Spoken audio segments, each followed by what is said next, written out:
welcome back to another episode of Chrysalis Satori. It is another beautiful day, and we are going to talk about today survival versus living. Mr. West, how are you doing, my good friend? Hey, good, man. Thanks Good. for putting this together. No worries, man. It's good to see you. Always a pleasure. Always a pleasure.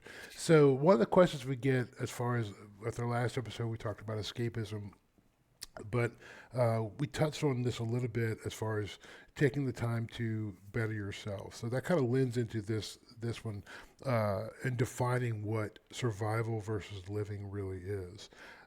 When you get out of the matrix, you see the maze, but that you were surviving in for a long time. Now the key is the secret is to learn how to live. So we're going to touch on some of those things today. We have a bit of a text wall we can bring up. There we go. So the first point of this is how the industrial economic system and industries that operate within it dictate the maze design in which you live and the menu options from which you could choose life choices. Do you want to touch on that, my friend? Well, this is, I think, some of the observations that if you can't make them or don't already know about them already, some people are very well aware of these things, like it the way it is, thrive within it, which that's, we always hear survive versus thrive. I don't even want to imply thrive because Mm-hmm. even that seems to be a little bit finite or goal oriented or metricizable. And that's just not how life is. It's continuous chapters and growth, and it's a never ending, it's an infinite journey, Mm-hmm. right? So that's why you set visionaries that are true visionaries. They're always idealistic, very lofty goals that you'll never achieve in your life, but the striving towards them, the efforts that you'll make along the way will make you better and happier all the way through it. And again, I don't want to say happiness is a destination because that's not it. It's not a perpetual state, right? But Yeah. you being healthier will allow you to function and be happier with things the way they are and maybe not need to, as in the previous episode, escape a system, maybe not, Mm-hmm. so how do you still function within it after you've maybe had some of your journeys and your self-discovery? uh, what do you do with that information and what's next? So yeah, this is kind of like the go back to your neo thing. Right. I mean, once you see things the way they are and you can understand and accept them, why things operate the way they do and how, when you're in that system, if you haven't been taught or self taught or done that self journey to understand what's available, why it works this way, everything is, in the first world is short term goals, right? Mm-hmm. Uh, Immediate dopamine hits. well, but it goes back to the biggest level, right? So, ever since Milton Friedman, at least, I mean, you're allowing Wall Street to dictate what's important, and all they care about is on a every Tuesday basis and quarterly and annual, and these are all very short term. All the benefits at the cost of what? At the Mm-hmm. cost of anything.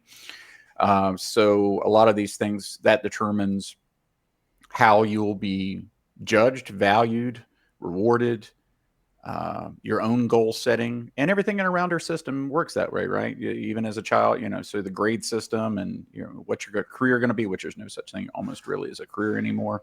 Mm-hmm. Um, what your goals are, which is largely more than anything else, asset acquisition. So once you reach those goals, then what? Right? These are finite. So what happens when you've trained so hard and you finally win the race? Now what? Or do you win the race at all? Oh, but let's say you do. Let's go with best case scenario. You win the race. Then what? Yeah. Right? And that's why so many. I think you were talking about Britney Spears in another episode Yeah. or something like that. Yeah. But I Yeah. mean, just no, they reach it, and then what? Okay, so that was finite. You based your whole life around that and your life efforts, and that's where all your focus was. You achieved it. There's more to life. There's these weren't life goals, right? These were very obtainable. Okay, I won't say very. These were still obtainable, the metricizable. Was this growth and uh, the search for betterment of oneself and what you really wanted, or Mm-hmm. did it just achieve things? Um, so you can, but I think you can have both. You have to see the system for what it is, the limitations, and how, again, that by itself determines your options. And as long as you know that and you can separate it, you can separate, this is not who I am. Yeah. Okay. this is what I'm doing to maybe achieve something bigger, longer, greater. Maybe it's not here in the long term. Maybe I'm accomplishing my goals or setting up my system or my structure or my business here, and I'll live somewhere else that allows me to live more according to my desires and needs. As long as you can separate it, and I guess that's maybe what we want to get to in some of that is being able to separate your job, your career, paying the bills, the assets that you need to live as, separate from a life goal, separate from your identity, and not letting these things become you and dictate you. Do you need to do them? Yes. Do you have to do them? Largely, yes. But is that it? Is that all there is? Is that your identity? And trying to healthily keep these things separated. Yeah, in Um, perspective. Yeah, for sure. That's hugely important. Now, is that what you meant? You had written the a la carte means you're on your own outside of the system. Does that lend itself into that? well, that's a couple of different things. You could function within the system, but it's not going to reward you for being unique or being divergent. Right, another movie reference, but Yeah, for you, it's not going to reward you for that, right? And we you're outside of what it says you need to be, so it's going to be more difficult for you. Um, is that to say you shouldn't do it? No, but it's going to be a challenge, or maybe you do get out of the system and you go to other systems to where maybe it lends itself better to your desires and needs and what you are trying to grow as a person. So you just got to, again, understand limitations. And this is where I think nomading really took off. Uh, where you can try to hmm, benefit from both. You try to establish a process, a system somewhere within your originating first world country, and then you live your life abroad, managing it once it's established from there. yeah, I think but no, they've seen some downsides to the nomading, the perpetual travel, the travel fatigue, the isolation that comes with changing countries rapidly yeah, and having to set up new communities and so on. Your circle of friends, if you will. Uh,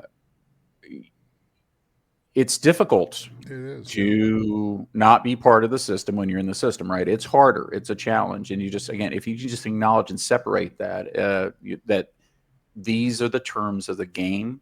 hmm, It is not who you are, and you don't have to identify as a quarterback to be a quarterback. You right. can still perform all the tasks, but as long as you're not wrapping your entire identity and self worth, which is something that unfortunately my job had become my identity. What my circle of friends was largely work. It's easy for this to happen. It's almost, I don't know, I don't want to use the word natural, but it's very easy for these things to happen. So Yeah, like we've talked about before, being conscious is a minute to minute effort, right? yeah, So to keep these things separated and not let, the work itself and the assets that you acquire in the process or are striving to become your self-worth or identity. It's so this is where the education and some of the books that I think we listed some of those in the description of a previous episode, yeah, helped me identify and separate some of the things and keep them segmented. So meditation, but largely some of these other writings like Mindset, Carol Dweck, and so on. yeah. That actually rolls really well into the next point.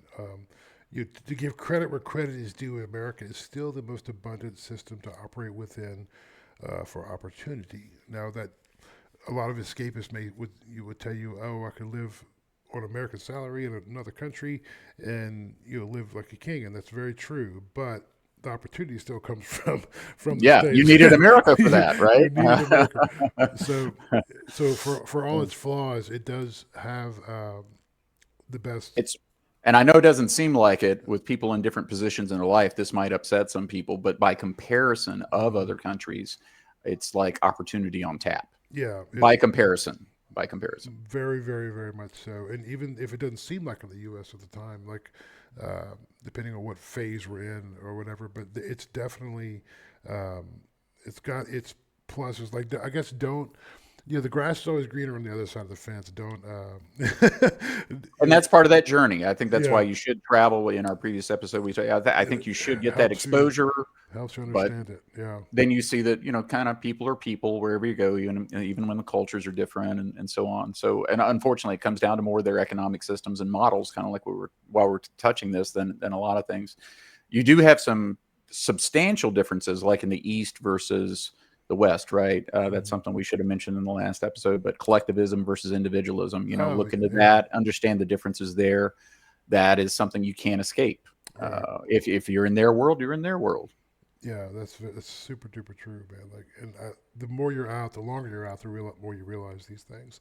Um, well, actually, the next point you wrote is just realize within it and about it is some. I'm sorry, my phone went out. Oh, there. Um, Everything is set on a short-term goal and results. Optimize for your own benefit, and then live a more infinite life outside of the system. So, So separate the things, right? Keep them. This is the real task. This is the thing you are not taught. This is something you have to learn, is to, again, like, separate the jobs, separate the goals, the asset acquisitions that you need, the growth and whatnot. Separate those from life goals. Separate those from identity. Take advantage of what is available to you. It is an opportunity rich, abundant system. Benefit from that, but don't let it determine who you are. Don't get it's easy too. Infinite metrosizable goals are very easy because they're huge dopamine hits, right? mhm. So that level of achievement feels great. So you go bigger and go bigger. You may be set out for a very, I wouldn't even say modest or moderate. So let's say you just a goal that you needed to achieve your bigger picture. You achieve that, and maybe it went so well, then you get stuck in that cycle. Well, now I want more. Okay, I made that. Now I want another 5. Okay, I made that. Now I want another 5. Okay, now I made that. I want another 10. Yeah. And now and your years have gone by. Your youth, focus, and energy has gone with it, and Before that you know it. complacency has quietly, silently set in very much. And now you're in a comfort zone that is almost toxic. Well, let's not use that; it gets overused so much. But that has now really kind of control over you. Now it makes the idea of change very more uncomfortable than it used to. So how do you manage your own growth path within a finite system, like you're talking about? This is a lot of those Renington studies. I would lend back to some of the writings that we've suggested. Infinite Game, Simon Sinek. Simon Sinek also start with the why. Hmm. That can help you determine what is what is a vision, and it gives you good material to compare. What's a vision versus a goal versus a metric, and earnings are not, anything that's finite is not a goal. Another uh, Atomic Habits, James Clear. So I mentioned this one before. Once a measurement becomes the goal, that it's no longer an effective measurement. Hmm. So you're these things should continue to evolve. They should not stay static. Your goals should change. What you evaluate by should change, because you're changing. Life is changing. The stage of life you're in is changing. You should update these with you. This is a very personalized field where I can't really tell you how you need to do it. This is the self-discovery part, but these are the kind of the books that I can suggest to help you get there. Yeah. The Mindset from Carol Dweck. So how to break out of maybe the feeling or belief or understanding that you're a certain way. You're really not. You can become whatever you want to. So that's good for a starting place with that. The Infinite Game is definitely, his writing is targeted towards business, industry, Hmm. the difference in ethics versus legality, and how so much, today everything is, you know, in Milton Yeah. Friedman's world, he even refers to it as the ethical norms. Hmm. Why didn't he just say ethics or ethical? Yeah. Right. So the normalization of bad practices makes it okay to continue to do these things. Right. Right. So that's If everybody's stealing, it's okay. Yeah. right. Once one person uses steroids, everyone's got to use steroids to compete. Right. Right. Right. This sort of thing. So once one company has abused privacy or whatever, right, then that becomes normal place, and that makes it okay, because that's what the industry just seems to allow, and that's what we have to do for the ultimate finite goal of shareholder profit, not necessarily making the world community or anything else better. Those numbers at any cost. Yeah. So understanding that, but it's also a great metaphor, I find, for life itself and how to set goals. So I encourage reading that, one, to understand the system within. Has it always been this way? No. Does it have to be this way? No. Examples of how it was different and why. And because these things influenced us, they formed us. We were born into them, so they influenced and kind of dictated that this is what we were taught. Yeah. So now it's kind of the unlearning and the understanding of it. So know the system better, and also very much metaphorically just for yourself, instead of being finite minded as a whole, being infinite minded. So having larger goals, separating a goal versus an event, things like that. So, and then the start with the why, helping you find that why. He's got another book that actually is, I believe it. I'm sorry, I'm going to bastardize the title, but I think it is Finding Your Why. Possibly, I haven't read that one yet. But starting with the why was very good for just understanding the difference in what is a vision versus a goal, and what are good examples of visions and what they should entail. Again, I found that even though a lot of this has to do with developing a brand or it's business minded oriented, I think it ties directly to life as well. I think it's very philosophically like almost one and the same. One of the quotes you have from The Infinite Game I thought was fantastic was, no matter how successful we are in life, when we die, none of us will be declared the winner of life. I love it. And there's certainly no such thing as winning business. All these things are journeys, not events. I think that's a fantastic quote. And it's everything you're talking about right now. I got a lot from his writings. I enjoy his work. Yeah, that's a great quote, man. It really is. I think it's something that it's a self-reinforcing paradigm in the U.S. When you have this, you're born, like you say, you're born into it, and not only are you born into it, you're learning. You're not learning. This is what you're taught. This is what you're indoctrinated. Right. You're directly or indirectly. And Again, then it becomes a self. The cows are policing themselves against for the farmer is what it kind of comes down to. The cows are making sure none of the other cows escape, so they can all be eaten fairly. And that's kind of what we've grown accustomed to. It's a shame, but the perspective comes when you leave the country and you see these things for sure. You escape the rat maze, but getting this understanding, I think, is what's key in a healthy mindset, in my opinion. I think you're definitely giving great advice and great subject matter to review to discover those things. Well, in my burnout journey, unfortunately, at the beginning, that was one of the things I learned probably in the first year of being outside of the States, and that wasn't here. Was again that I experienced a lack or a loss of identity. So all the new expats, all the people you meet in these new places that you travel and try to build new communities and social circles. So who are you? What do you do? And I didn't, everything was past tense. And because of the traumas and the symptoms I was still having at the time surrounding my old work, it felt like at that time I couldn't do it anymore and wouldn't be able to do it again. So what will I do? So I didn't have any good answers. And it's because I hadn't worked on the self. Everything that I had as far as identity or goals was work. It was what I did. It was career. It was the jobs. It was, that was a lot of it. Most of my best stories were work related, or some of the travel of being work related, and the friends and the kind of the work family that you make. But seeing that gap and then doing reading and self-discovery to try to understand that and fill that and build a self without that, and then from that point on, keeping them separated. I think it's the key. Yeah, it's the understanding of your work life separated from your personal life separate, and because they bleed into each other so much. And I think in a lot of the U.S. now, it's almost. It's that first question you have to answer when you meet somebody new, especially an expat. What do you do for a living? Is the first question they ask. Here the culture here is very different, where it's more, how's your family? How's life? Are you happy? But they don't ask that directly. They both ask the same question. Right. Who are you? Who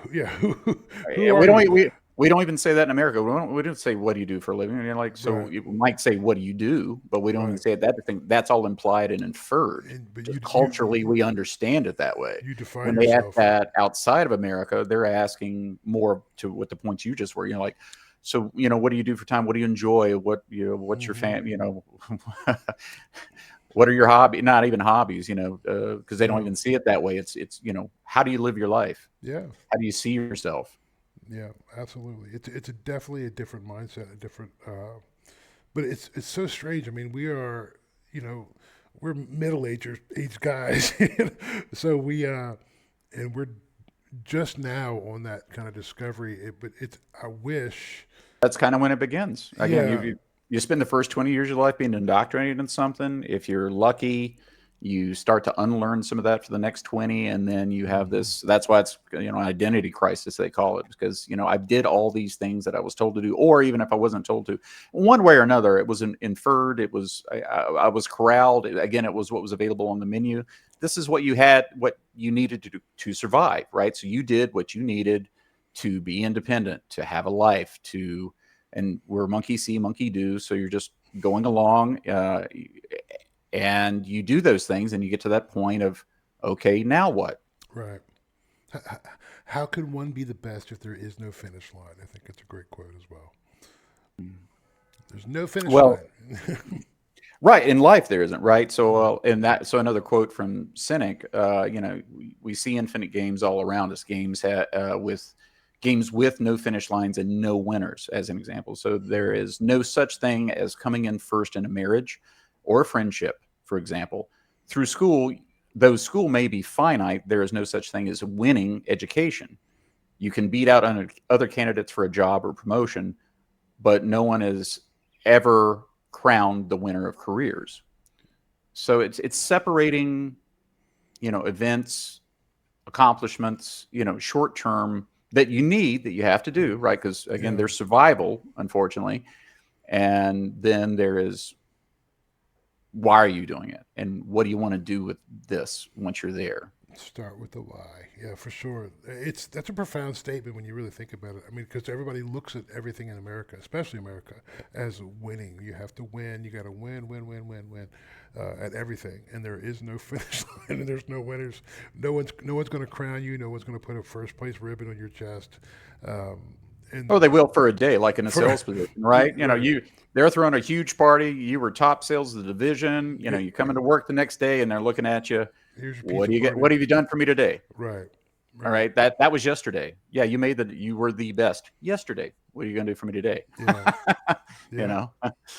And then we wonder why we have burnouts, and we wonder why we have no mental wellness. But hopefully that's changing. And So you still got to succeed, or if you want to, in order to survive, at least in the first world, so you do have to succeed. You do have to acknowledge and operate within these constructs. hmm Just keep them separated from your happiness, from what you define as who you are and your identity. Don't get wrapped into that, because at some point that will end, because it is finite. yeah, Whether you reach the goal or not, either way, whether you win or not, there'll come an end to that, and then you're left with what, the who am I, and here we are with the identity crisis and the yeah, journey for the self, yeah. and that's why it hits so many people at a certain age. I've also noticed too that some people have a placebo in that they focus the who am I onto their children maybe, or their relation, like a spouse But or it's still something. the same. But But it's absolutely still the same. it's still the same They're thing. just projecting their, I don't know, I'm not going to use that word, but maybe the lack of accomplishments they felt they needed to do for themselves, they'll Hmm. place that and project it onto those around them. But it's still the same finite mindedness in the same game setting. 100%, and it does nothing for your well-being in the long run. I mean, like, eventually the kids will move away. Eventually you'll be by yourself, and you have to figure yourself out. So, and that's kind of the goal of this channel. I mean, we really want people to start thinking about these things, and maybe we could kind of help somebody come to a realization that I wish I would have come out with, Maybe you don't have to go through 10 years burnout. That ago. would be great for you, It would be wonderful if we could if we could save you that pain. That's kind of what we do, or that's kind of the goal of what we want to do, and we want to I'm do. not recommending anything that I did. I'm just recommending readings that have helped me get back on my feet. And maybe if I'd understood and saw these things before, maybe I wouldn't have had to go through what I did. Yeah, So, yeah, and maybe at some point we can help offer solutions or whatever. But that's that's kind of what we do. We just wanted to kind of talk and vent about these things, and I think putting them on the table and getting them out there in the ethos is it's healing in a lot of respects. It allows you to kind of forgive yourself or whatever for the mistakes you've made in the past, and from that point, it's the perfect starting point to move forward. So that's Another subject matter that bleeds into all of these learnings, like meditation and identity of yourself and determining who you are and what you want to be and that sort of thing. It's also getting away from, there's a middle road of a lot of things instead of winning, losing, yes, no, agree, disagree. Acceptance, and that's huge. And acceptance doesn't mean you have to agree with something, doesn't even mean you're condoning it. It's just accepting it that it is, that it persists, that it exists, that it's a thing.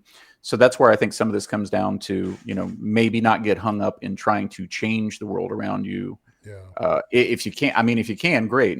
But understanding limitations, if you can't, maybe in order for you to be happy, you just have to accept certain things, again, with separating the culture around you, the mechanism, the constructs around you, operating within them for your own benefit, not to benefit the system, to benefit you yourself for your long-term goals and what you derive as happiness or fulfillment or self-growth, betterment.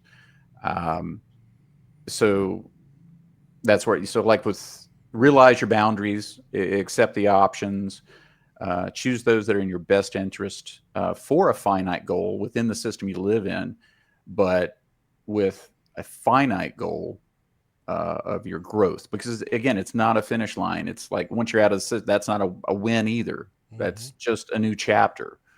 And it'll have its own gives and gots and ups and downs and positives and negatives. And you'll operate and flex, hopefully be flexible within that and accept limitations of the new system and so on. I'm not saying you accept everything, but I think acceptance is another learned skill that we are not taught. Yeah. Acceptance, I think, largely is considered or perceived as failure or giving in or being weak. Acceptance is an incredible tool that you need to live in this world for all the things that are not in your control. Yeah, I couldn't agree more. And we touch on that on almost every episode. Basically, everything we've talked about is a form of acceptance. So it's definitely the best starting point you could possibly have to move forward with these things. So, yeah, I think with that we could wrap this entire episode up, buddy. That was a great. All right. There's some deep thoughts. A great. Highly recommend checking out the books we mentioned in today's episode. I can't push those enough. Those are better. These are the learnings that have helped me that I wish I had earlier on. It's the building blocks to pretty much everything we're going to be addressing moving forward from here too. So, if you do get a chance to pick these up, I highly recommend them. In any form, even audiobooks, they have them everywhere. So, yeah, with that, man, please like and subscribe so we can grow the channel and continue helping you guys out. But unless you have anything else to add, Mr. West, we will call it a day. Now let's just get the references in the descriptions. Yeah, for sure. Thank you guys for joining us today. We'll see you next time. Thank you.